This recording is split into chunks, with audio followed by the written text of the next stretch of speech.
जिंदा होना और जिंदगी जीना दो अलग बातें हैं, और किलमोर की घंटी यह फर्क जानती थी। स्कॉटलैंड के ऊंचे वीरान पहाड़ों के बीच आइल ऑफ मिस्ट, धुंध का द्वीप पर एक छोटा सा गांव था, किलमोर।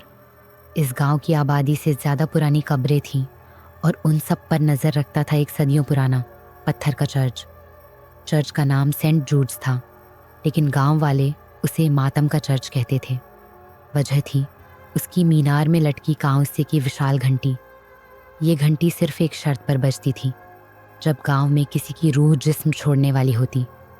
ये कभी दिन की रोशनी में नहीं बजी थी, हमेशा आधी रात के अंधेरे में, मौत के आने से ठीक पहले बजती, ताकि गांव वाले अपनी आत्माओं को तैयार कर सकें। एक ठंडी गीली रात में एलारा अपनी किराए की कॉटेज में अकेली बैठी थी। वह लंदन से अपना टूटा हुआ दिल लेकर यहाँ आई थी। उसके पति की मौत को 6 महीने हो चुके थे और वह इस सन्नाटे में अपना गम भुलाना चाहती थी। आधी रात हुई। खामोशी इतनी गहरी थी कि खिड़की से टकराती बारिश की बूंदें भी चुभ रही थीं। तभी उसने उसे सुना। टंग, एक धीमी भारी आवाज। ये किसी खुशी की घंटी नहीं थी, ये एक चेतावनी थी। टंग। एलारा का खून जम गया। आवाज चर्च से आ रही थी। उसने गांव वालों से इस अंधविश्वास के बारे में सुना था। टंग। तीसरी और आखिरी आवाज। इसका मतलब था मौत दरवाजे पर है। एलारा ने खुद को तसल्ली दी कि यह बस कोई पुरानी रस्म होगी, और वह सो गई। अगली सुबह गांव में एक अजीब सी बेचैनी थी। एलारा बाहर निकली, लोग उसे घूर रहे थे। चर्च के बूढ़े पादरी फादर मेलकम उसके पास आए। उनके चेहरे पर साफ डर झलक रहा था। आज सुबह कोई मरा नहीं, उन्होंने धीरे से कहा, जैसे कोई राज बता रहे हों। तो एलारा ने पूछा। घंटी बजी थी, पादरी ने कहा, और वह कभी गलत नहीं होती। गांव वाले खामोश थे, लेकिन उनकी आंखें बोल रही थीं। वे इंतजार कर रहे थे। उस रात एलारा सो नहीं पाई, बस अंधेरे को घूरती रही।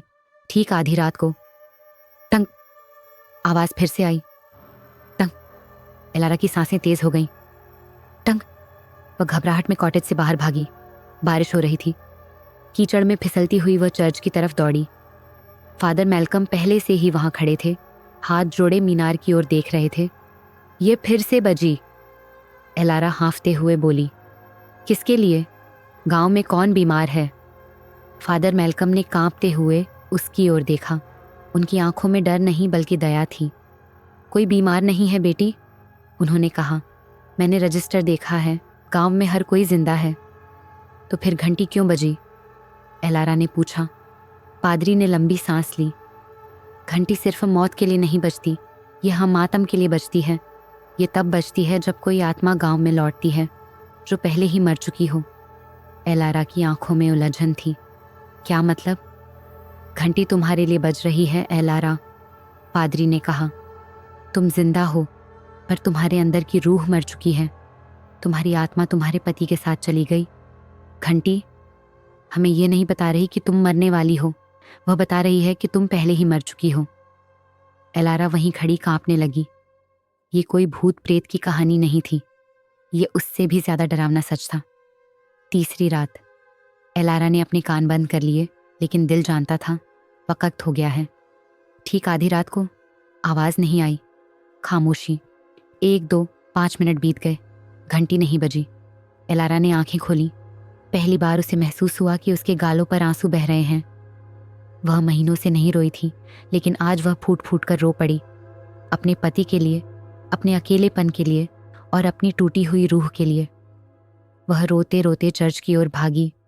फादर मेलकम दरवाजे पर खड़े थे, होंठों पर हल्की मुस्कान। घंटी आज क्यों नहीं बजी फादर? उसने पूछा। पादरी ने मीनार की तरफ देखा, जो अंधेरे में खामोश थी। क्योंकि जिस औरत के लिए वह बज रही थी, उन्होंने कहा, वह आज रात दोबारा जिंदा हो गई है। पहाड़ों में आज भी वह घंटी बजती है, लेकिन गांव वाले अब सिर्फ मौत से नहीं डरते, वे उन जिंदा लोगों से भी डरते हैं जो भीतर से खामोश हो चुके हैं।